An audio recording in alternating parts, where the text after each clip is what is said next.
Nous reprenons nos travaux et je souhaite maintenant la bienvenue à l'Union des consommateurs. Je vous rappelle, chers invités, que vous disposez de 10 minutes pour votre exposé, puis nous débuterons la période d'échange avec les membres de la commission. Je vous invite donc à vous présenter et à commencer votre exposé, s'il vous plaît. Madame la ministre, Madame la présidente, Mesdames et Messieurs les députés, bonjour, je me présente Maxime Doré, co-directeur général d'Union des consommateurs. Alors, je suis accompagné aujourd'hui de mon collègue Olivier Surprenant, analyste en matière de santé ainsi qu'en politique sociale et fiscale. Permettez-moi tout d'abord de vous présenter rapidement Union des consommateurs. Alors, nous regroupons 15 associations de défense des droits des consommateurs qu'on connaît pour la plupart sous le nom d'ACEF.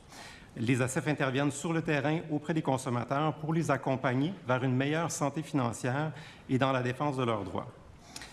En plus de défendre les droits des consommateurs, et en particulier les ménages à revenus modestes, l'équipe d'analystes et de juristes d'Union des consommateurs s'intéresse aussi de près aux questions de pauvreté et de justice sociale.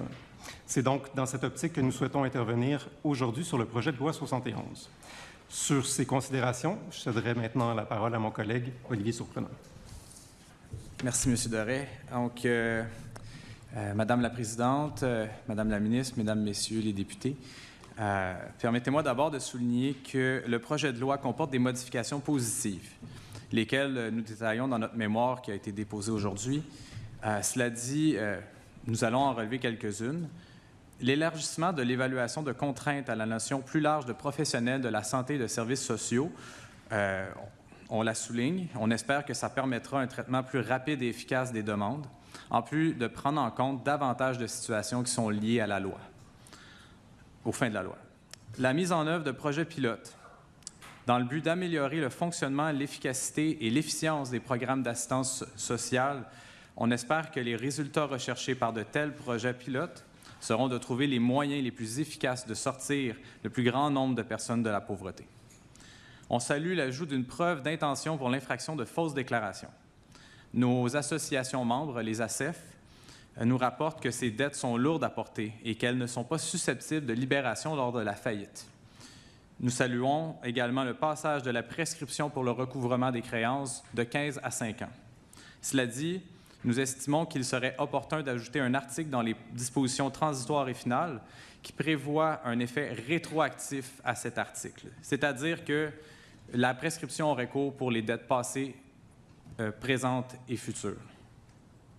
Plusieurs assistés sociaux se retrouveraient ainsi libérés d'une telle dette et le ministère pourra clore plusieurs dossiers de recouvrement en cours. Pour passer aux objectifs du projet de loi, nous estimons que l'initiative persiste dans la logique de l'activation ou du workfare, alors que nous préconisons de meilleurs revenus pour assurer une sortie efficace de la pauvreté. On constate que le fait de diminuer les montants des prestations ne mène pas nécessairement à une diminution du nombre de prestataires, la fluctuation du nombre de prestataires étant plutôt liée à l'état de l'économie, ni à une incitation efficace à l'emploi. En fait, c'est tout le contraire. Les prestataires sont pris dans une logique de subsistance que certains ont comparé à des sables mouvants, les poussant à consacrer leur temps et leur énergie à garder tout juste la tête hors de l'eau et à assurer leurs besoins de base, avant de pouvoir effectuer un retour efficace à l'emploi. Il serait donc préférable que la participation des prestataires soit volontaire. Il serait également important de rehausser le montant de toutes les prestations afin d'assurer un niveau de vie décent à tous les prestataires. Et nous proposons donc la mesure du panier de consommation, bien que d'autres mesures pourraient être plus proches de la réalité pour une sortie efficace de la pauvreté. Le MPC et donc la mesure du panier de consommation est un minimum à atteindre. Par conséquent, nous proposons que les prestataires puissent recevoir des montants différents selon leurs besoins, mais qu'aucun ne puisse être sanctionné ou pénalisé à tel point que son aide financière ne lui permette de remplir ses besoins de base. Enfin, nous recommandons de ne pas adopter la modification de l'article 53 de la Loi sur l'aide aux personnes et aux familles, ni les autres modifications proposées qui ont effet de réduire les prestations additionnelles anciennement allouées aux personnes présentant des contraintes temporaires à l'emploi. On comprend qu'il est d'application future, cet article, qui a une certaine clause de droits acquis. Par contre, on considère qu'on vient enlever plusieurs personnes qui ont besoin d'aide supplémentaire du rayon, finalement, de la loi sur l'aide aux personnes et à la famille. Sur ce, on est prêt à échanger avec vous. Merci beaucoup pour votre exposé. Maintenant, nous commençons la période d'échange. Madame la ministre, la parole est à vous. Bien, je vous remercie, messieurs Doré et Surprenant, d'être avec nous pour participer à ces travaux de la modernisation du régime d'aide sociale, ce qui n'a pas été fait depuis 20 ans. Globalement, j'insiste, ça n'a pas été fait depuis 20 ans. Alors, de pouvoir soulever chacune des pierres et puis d'arriver avec différentes propositions pour améliorer les conditions des personnes qui vivent en situation de précarité, c'est fort important. Je relevais là, dans votre mémoire que vous voyez d'un très bon œil la latitude dont on veut se doter pour rendre admissibles des catégories de clientèle actuellement non admissibles. Comment voyez-vous cette nouvelle admissibilité? Ça concernerait qui? Comment? Expliquez-moi. Oui, bien, vous l'avez bien expliqué, effectivement. Donc, c'est une flexibilité que vous offrez, bien, que la loi habilitante offrirait à la personne titulaire de la charge de ministre. Et dans ce sens-là, ça lui permet de s'adapter au contexte. Donc là, en ce moment, on parle beaucoup de demandeurs d'asile qui ont un besoin d'accompagnement, d'un besoin de revenus et d'aide de la part de l'État, parce qu'ils ont, pour la plupart, n'ont pas de permis de travail au moment d'arriver ici. Alors, dans ce contexte-là, c'est une des catégories de personnes qu'on vous enjoint d'inclure au règlement lorsqu'il sera rédigé. Mais, comme je vous dis, il y aura plusieurs situations qui vont se révéler où il va falloir agir et que pour une certaine catégorie de personnes, bien, de l'aide sera appropriée à ce moment-là. OK. Pour réaliser ces travaux, j'ai fait une tournée à travers le Québec, dans toutes les régions. J'ai rencontré énormément d'organismes, dont plusieurs ACF, évidemment. Et pour voir quelle orientation on pouvait donner à cette modernisation, deux choses. L'accompagnement, c'est primordial, et alléger le régime parce que ça peut être extrêmement complexe. Alors, dans ce sens, on agit aussi. Et dans l'accompagnement, on vise notamment à élargir le programme Objectif Emploi pour qu'il ne soit plus disponible seulement pour les premiers demandeurs, primo-demandeurs, mais aussi pour des gens qui vont revenir dans le régime d'assistance sociale. Est-ce que vous trouvez pertinent d'inclure de nouvelles personnes qui pourraient passer d'une prestation de base à éventuellement un emploi qui leur permettrait d'aller chercher 475 $ par semaine de plus? Bien, écoutez, comme on l'a dit plus tôt, on croit que l'augmentation des revenus est la meilleure façon de toucher toutes les particularités qui se trouvent là, à l'aide sociale, à la solidarité sociale, au programme de revenus de base.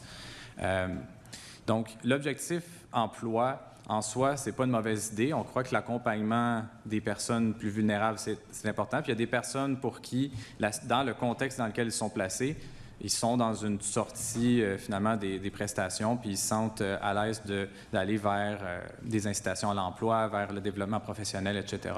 Par contre, ce que le projet de loi vient faire, c'est de rendre obligatoire à toutes les personnes qui sont actuellement, bien, qui seront à l'aide sociale et qui font des demandes, de passer par ce programme-là. Ce n'est pas nécessairement adapté pour toutes les catégories de personnes. Pour les personnes qui ça fait longtemps qu'ils sont là, par exemple, ou pour les personnes qui sont un peu plus âgées, ça va vraiment dépendre. Donc, on croit vraiment que c'est à l'approche volontaire qui est gagnante. C'est-à-dire qu'on peut accompagner les gens dans ce qu'ils vivent, dans ce qui les a amenés à être à l'aide sociale, à l'assistance sociale, puis au revenu de base. Mais en clair, c'est seulement lorsqu'ils sont prêts et que c'est dans une démarche volontaire qu'on croit que ça va être efficace. Et il y a plusieurs témoignages à cet égard-là qui ont été donnés. Là, je pense notamment au collectif pour un Québec sans pauvreté qui avait recueilli des témoignages à l'occasion de la première réforme. Je peux penser à... il y a un nom qui m'échappe, là, mais je pourrais vous revenir là-dessus. Mais bref, on pense vraiment que l'approche volontaire, c'est la manière la plus efficace et assurer que les gens rentrent dans une démarche d'emploi. On passe des contraintes à l'emploi à contraintes de santé. Et en passant, en allant vers les contraintes de santé, on intègre toute la dimension de santé mentale et d'enjeux psychosociaux. Dans les contraintes à l'emploi, à l'heure actuelle, il y a une contrainte qui dit qu'une personne de 58 ans ne peut pas travailler. Est-ce que vous êtes d'accord avec cette contrainte? Clairement, il est plus difficile pour une personne de 58 ans de se trouver un emploi. Ça dépend évidemment de chaque contexte. Si on parle d'une personne qui a été PDG, bien là, se retrouver un emploi de PDG, mais on n'est pas dans ce cadre-là ici. Dans le cadre actuel, si vous avez passé votre vie, je pense à un exemple, une usine en particulier, que vous avez fait du carpet, du tapis pendant toute votre vie. Si l'usine ferme et elle s'en va ailleurs, ça va être difficile pour vous de retrouver un autre filon. Peut-être qu'il y a de l'emploi disponible, peut-être que ça va être moins adapté pour votre contexte, pour votre personne en tant que telle. Puis c'est important d'accompagner les gens vers ce qui les intéresse, ce qui les motive, pour empêcher une espèce de porte tournante qui fait qu'ils ressortent puis qu'ils reviennent.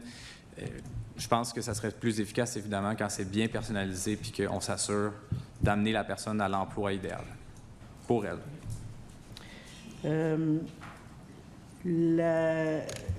La reconnaissance, parlons un peu de la reconnaissance des professionnels de la santé. Quelle serait, selon vous, la meilleure approche pour assurer un bon service auprès des personnes, des prestataires, lorsqu'ils font la demande? Quels seraient les meilleurs ordres de professionnels à qui on pourrait penser? Oui, bien, il existe toute une multitude de professions et de problématiques. Je ne serais pas avisé de faire une liste complète, mais je vous dirais que actuellement, je pense à des travailleurs sociaux. Je pense que ça serait vraiment opportun pour plusieurs types de prestataires d'avoir accès à ces ressources-là. Maintenant, il y a vraiment la problématique d'avoir accès, de rentrer finalement, puis d'avoir accès à une ressource de santé. C'est peut-être là où ce qui serait le plus difficile. Aujourd'hui, on nous guide vers des guichets, pas des guichets, mais plutôt vers le site Clic Santé et des ressources privées. Je ne pense pas qu'on est dans ce cadre-là au niveau d'une personne qui est à l'aide sociale ou à l'assistance sociale. Mais moi, on voit d'un bon œil au moins que les travailleurs sociaux pourraient diagnostiquer ou du moins là, décrire une contrainte. Et quelles sont les principales embûches qu'une personne peut rencontrer, une personne qui est sur l'aide de dernier recours, les embûches qu'elle peut rencontrer pour aller vers l'insertion sociale? Parce que ce qu'on vise avec la modernisation du programme d'aide sociale, c'est l'insertion, la participation sociale, c'est de briser l'isolement et d'aller vers l'emploi et c'est de durer en emploi. Quelles sont les embûches, les défis que peuvent rencontrer certaines personnes? Bien, ça a été dit par plusieurs intervenants ici, mais c'est le manque de revenus, c'est de devoir courir après sa nourriture, d'aller dans des banques alimentaires, de devoir finalement s'assurer d'avoir une subsistance avant tout, puis après ça, de pouvoir faire un démarchage pour se sortir de la pauvreté. C'est pas aisé avec une prestation qui est en deçà de la mesure du panier de consommation. Donc moi, on considère que c'est la principale embûche, plutôt. Je ne sais pas si mon collègue a quelque chose à rajouter. Ben, en fait, comme mon collègue Olivier le dit, la question vraiment centrale ici, c'est la question des revenus et la question de la précarité. Puis, on a parlé on a parlé de l'aspect alimentaire. Et je pense qu'il ne faut pas négliger l'aspect du logement également. Donc, quand on a des revenus insuffisants maintenant pour se loger, nécessairement, on n'est pas en train de penser à son avenir et de penser à qu'est-ce qu'on voudrait faire comme carrière ou occuper comme emploi dans le futur. Donc, vraiment, c'est un enjeu. Sinon, il y a effectivement certaines contraintes qu'on a identifiées dans le mémoire à l'effet, par exemple, des contraintes pour remplir la paperasse, faire les demandes pour avoir accès aux prestations. Alors ça, on pense que c'est vraiment quelque chose qui doit être simplifié au maximum. Et on sait que, par ailleurs, il y a une tendance en matière d'accès aux services et aux prestations, disons, à compliquer l'accompagnement ou la rencontre d'une personne pour avoir un suivi de son dossier, pour déposer une demande. Et donc, on renvoie souvent les gens à faire des demandes par Internet. Et on sait que pour plusieurs personnes qui sont dans des situations, disons, plus précaires, ça peut poser un enjeu, notamment à la base des enjeux, par exemple, d'analphabétisme ou autres, et donc qui sont des problèmes. Alors, on insiste là-dessus. C'est important que les gens en première ligne qui gèrent les demandes de ces programmes-là, donc, voient des gens, rencontrent les prestataires et non pas que tout se passe par Internet. Okay. Il y a évidemment dans la proposition du projet de loi une fusion de programmes. On veut réduire la bureaucratie, on veut réduire la paperasse, on veut réduire les formulaires. Alors, je pense qu'on va dans le sens d'une plus grande accessibilité. Vous parlez beaucoup d'amener le niveau de prestation là, autour de la MPC. Est-ce que c'est d'amener un niveau de revenu de l'aide de dernier recours à cette hauteur qui peut correspondre à celle d'un travailleur au salaire minimum? Est-ce que ça va inciter la personne qui est prestataire à aller vers des mesures d'emploi et d'intégration et de sortir, parce que l'objectif, c'est de ne pas rester là, à l'aide sociale. C'est pas ça qu'on veut, c'est pas ça que la personne veut. Elle veut être intégrée, elle veut travailler. C'est ce qu'on entend beaucoup, c'est ce que j'ai pu constater. Alors, élevé à ce niveau, au niveau que vous proposez, est-ce que c'est un incitatif à sortir de l'aide sociale et d'aller vers l'emploi? Bien, le fait contraire, c'est-à-dire de baisser les prestations selon la participation, la non-participation ou selon le programme, selon la contrainte finalement, ne fait pas en sorte nécessairement de favoriser le retour vers l'emploi. C'est ce qu'on constate. Puis même, comme je vous disais, ça mène à une logique, une espèce de spirale sans fin où finalement le prestataire doit composer avec son manque de revenus et s'assurer d'avoir tout ce qui est nécessaire pour pouvoir sortir de la pauvreté, puis en fait, pouvoir subvenir au jour le jour. Donc, pour nous, c'est sûr que c'est la base, c'est le revenu. Après ça, pour retourner au travail, on vous l'a dit, d'avoir une démarche d'accompagnement, c'est pas une mauvaise idée, mais il faut simplement que les gens soient volontaires et qu'ils soient prêts, dépendamment de leur contexte, à retourner à l'emploi puis à faire ces démarches-là. D'équité, l'équité entre le prestataire qu'on veut accompagner vers l'emploi et le travailleur qui est en emploi. Et comment traitons-nous l'équité? En fait, si je peux me permettre, je pense qu'il faut peut-être voir la question ou l'enjeu sous un autre angle, c'est-à-dire que est-ce qu'il est décent d'offrir des prestations qui sont sous le minimum de subsistance? Et en fait, à partir du moment où, en fait, pour Union des consommateurs, pour nos membres, c'est très clair que la réponse est non. Et donc, partons de cette base-là où tout le monde doit avoir le minimum donc, pour assurer ses besoins de base. Et au-delà de ça, bien, on vient bâtir. Et on pense que s'il y a un enjeu, par exemple, avec un différentiel qui ne serait pas suffisamment grand pour les revenus, disons, les personnes qui travaillent au revenu minimum, bien, à ce moment-là, on inviterait davantage le législateur à réfléchir à la hauteur du salaire minimum et non pas de niveler vers le bas, finalement. Madame la députée d'Anjou-Louis Riel pour 1 minute 50 secondes. Merci, Madame la Présidente. Merci, messieurs, pour la présentation.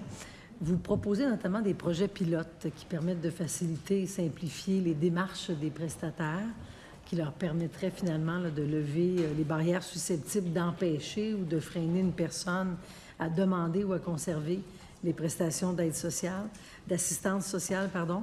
Est-ce que vous pouvez nous en dire davantage sur le type d'éléments qui pourraient être testés dans ce contexte-là? Oui, tout à fait. On parle de revenus depuis qu'on est arrivé, mais d'essayer le revenu minimum garanti avec un groupuscule de gens, voir comment est-ce qu'ils s'en sortent, puis voir effectivement si au bout d'un certain temps, ça a été plus efficace de les emmener vers le programme Objectif Emploi ou de leur donner un revenu minimum garanti qui leur permette de subvenir à leurs besoins sans stress financier, sans se compliquer la vie finalement. Donc nous, on pense que ça pourrait être un projet très intéressant, puis ça réglerait la question peut-être une fois pour toutes. Merci. Maintenant, je cède la parole à la députée de Notre-Dame-de-Grâce. Merci, Madame la Présidente, et merci beaucoup d'être parmi nous aujourd'hui et aussi pour votre mémoire. Aller dans le vif du sujet, les contraintes à l'emploi. Dans votre mémoire, vous dites que, d'ailleurs, on parle justement d'un des grands changements, c'est on parle moins de contraintes à l'emploi et plus de contraintes de santé à l'emploi. On comprend qu'il y a des gens qui ont des contraintes de santé qui ont des emplois. Il y a des gens qui ont des emplois qui ont aussi des contraintes, qui n'ont pas de contraintes de santé. Alors, est-ce que vous pouvez élaborer sur les contraintes à l'emploi qui ne sont pas d'ordre des contraintes de santé physique, mentale ou autre, par exemple? Parce que vous dites, juste pour que vous dites que cela a donc pour effet, je cite, de limiter les catégories de personnes qui pourront recevoir ces prestations et allocations supplémentaires, mais on n'a pas les détails parce que ça va être dans les règlements et on n'a même pas les intentions réglementaires. Donc, est-ce que vous pouvez nous préciser des exemples de catégories de personnes où il y aurait des contraintes en emploi qui ne sont pas d'ordre de santé mentale, physique, etc.?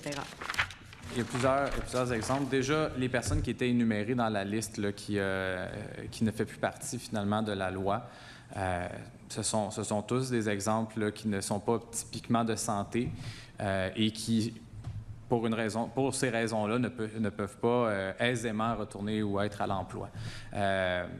On peut penser aussi... on peut penser aux personnes qui ont beaucoup d'enfants. Bref, il y a je pense à une émission de télévision en ce moment là, que je me demande, avec 12 ou 18 enfants, comment pouvez-vous vraiment être à l'emploi? Donc ça peut être un exemple parmi tant d'autres. Une famille monoparentale aussi, avec plusieurs enfants. Il y a beaucoup d'exemples comme ça, mais encore une fois, on salue la flexibilité que s'est donnée la ministre pour pouvoir agir sur les différents types. Puis, je laisserai évidemment les situations être démontrées au fur et à mesure qu'on voit qu'il y a des personnes qui peuvent tout simplement pas être à l'emploi. Je ne sais pas si vous veux rajouter. Bien, on en revient aussi à la question des spécialistes ou du personnel habilité à rédiger des rapports donnant droit à des contraintes. Et dans ce cadre-là, évidemment, tous les intervenants sociaux, on pense qu'ils sont bien placés pour évaluer des contraintes qui seraient à l'extérieur, qui ne seraient pas des contraintes à proprement parler de santé. En fait, on disait santé, donc des contraintes qui finalement seraient facilement observables dans un cabinet de médecin. Alors, qu'est-ce qui peut être observé au-delà de ça? On pense que les intervenants des services sociaux sont bien placés. Par exemple, on l'a dit, la question d'une personne qui a un enfant, ou alors, bref, il y a plein de situations comme ça qui peuvent difficilement, on pense, être énumérées et prévoir tous les cas à l'intérieur du règlement. Et on pense qu'il devrait y avoir une certaine latitude dans les, dans les recommandations qui seraient faites par les intervenants sociaux qui ont des rapports à rédiger pour l'évaluation, l'admissibilité des prestataires. Mais on comprend que dans le mémoire de la ministre, au Conseil des ministres, ils ont quand même pu faire ces calculs-là, justement, de combien d'argent ils vont sauver, épargner pour, justement, il y a des catégories entières, mais on n'a pas les détails parce qu'on n'a pas les règlements et ni les intentions réglementaires. Donc, c'est à surveiller. Vous dites aussi, là, je vais passer à l'objectif emploi. Comme vous savez, c'était une initiative libérale en 2016. Mais vous dites dans vos recommandations que vous parlez du workfare. Et nous sommes d'avis qu'il faut entièrement dissocier l'aide financière gouvernementale et le programme d'objectif emploi. Mais il y a quand même des atouts. Vous dites que malgré certaines vertus des programmes de retour à l'emploi, donc j'aimerais vous entendre sur les vertus de ce programme. Nous sommes d'avis que d'imposer et d'y participer sous peine de sanctions est inefficace et ne contribuera pas à sortir un plus grand nombre de personnes sur la pauvreté. Donc, j'aimerais tout d'abord vous entendre sur les vertus et ensuite les défis. Bon, très bien. Ce qui est des vertus, ou du moins les points positifs, c'est qu'effectivement, on met en place des programmes pour accompagner les personnes selon leurs besoins individualisés. Pour autant, j'aime bien peser sur ce mot, pour autant qu'ils soient dans une approche volontaire, c'est-à-dire qu'ils veulent retourner à l'emploi. Pour nous, ça nous semble efficace. Donc, on parlait de développement professionnel, on parlait de réinsertion sociale. Ce sont des programmes qui peuvent vraiment aider à ce niveau-là, clairement. Par contre, c'est dans l'individualité où, là, on trouve qu'il y a peut-être un défi. C'est-à-dire que les personnes sont attirées vers le marché de l'emploi, mais est-ce que les emplois qui leur sont offerts sont des emplois qui correspondent à leurs valeurs, à leurs intérêts personnels, leurs aspirations? Ça semble être plus orienté vers le marché. Et ça devient des portes battantes, comme on vous l'a expliqué. Là, je pense qu'il y a plusieurs représentants qui vous l'ont expliqué. C'est-à-dire qu'il y a une subvention, par exemple, qui est donnée à une entreprise. Du moment où cette subvention-là perd, l'emploi est en péril et on doit retourner vers un autre emploi. Nous, ce qu'on recherche, c'est la stabilité pour la personne, c'est sûr, pour être sûr d'avoir des revenus suffisants, constants, pour pouvoir boucler son budget, puis vivre, là, finalement, vivre dignement. Là. Vous soulignez quand même au début de votre mémoire des aspects positifs, dont reliés aux fausses déclarations, en tout cas pas dans la bonne direction. Est-ce que vous pouvez citer ou parler d'autres programmes au sein du gouvernement du Québec ou d'autres gouvernements qui pourraient inspirer nos travaux? Par exemple, je pense à l'RQAP, lorsqu'on fait des déclarations de revenus. Si on n'a pas les bonnes informations, on n'est pas pénalisé. On rembourse. C'est pas punitif. Est-ce qu'il y a des exemples qui pourraient nous inspirer dans ce projet de loi, ici au Québec ou ailleurs, dans notre approche puis nos travaux?